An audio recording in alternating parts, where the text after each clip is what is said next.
Hello, my name is Micah Davidson, and this is my critical essay video assignment.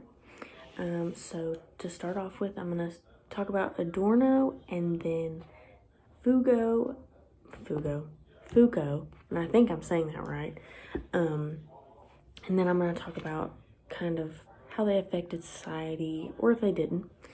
So to start off with Adorno, he mainly talked about human suffering and a lot about capitalism. And we all know capitalism kind of is certain groups or politics or anything you could say that's controlled, really. And he believed that people with specific traits or preferences for kind of strong authority figures in their life seem to obey more, and obviously you're going to obey this authority figure, but he also believed by obeying these authority figures, it took away your own imagination and how, like, I would think, how I would have my personal opinion. He believed that it would take that away and kind of, you could say, brainwash me into kind of going with whatever this authority figure thinks. Anything that their opinions kind of washes over you, and they kind of push aside your own thoughts and opinions. So he talks a lot about that. And Foucault talks about like the theory of power. So he believed that power was exercised or welded into people by people.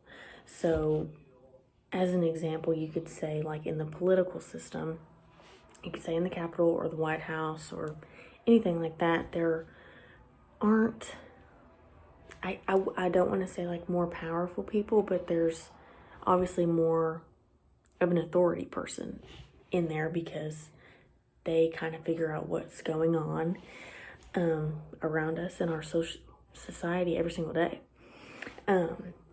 So he also believed that that kind of brainwashes or kind of influences our own opinions and our own personal thoughts, which agrees with Adorno, actually. So they're kind of connected in that own way. Also with Foucault, he asked a lot of very realistic questions, as that was stated earlier in a little video that we had. But he did really talk about, like, why do we do things this way? Why don't we do them this way? Or vice versa. Or, like, why did we start doing this? And why do people have the power to do this, but not that? Okay. But, like, he has all these very realistic questions that every one of us are thinking. And he kind of goes into deeper detail about all those things and how we believe things and how things have changed progressively over the time.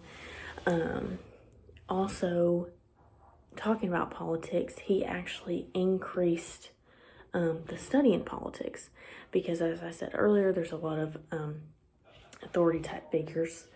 And he was really strong about, like, the growth of someone having power.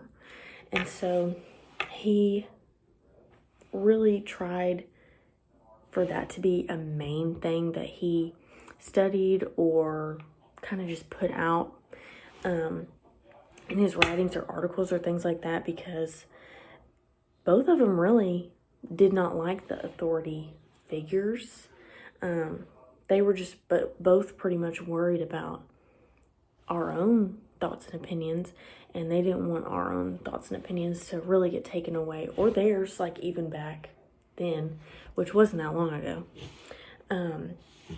Also to talk about, like, the norms and how they have affected society today, I personally would just say that they really want us to know that these authority figures could be brainwashing us or not telling us something that's true or not telling us something that we believe in, and we're just like, okay, like, I'll do that because you're more powerful than me, or you have more authority than me, when we're all our own individual human beings. So I think that influenced a lot. That's just my personal opinion. And as Foucault stated, he obviously influenced politics and how we see people in the Capitol and White House because of things that they do on a daily. I think they really just make us think about why we do things and why do we think these things and why do we change things? Why do we, just different things like that. And to really have our own opinions and to not let someone belittle us because they are our authority figure. So yeah, that is my critical essay video. Thank you.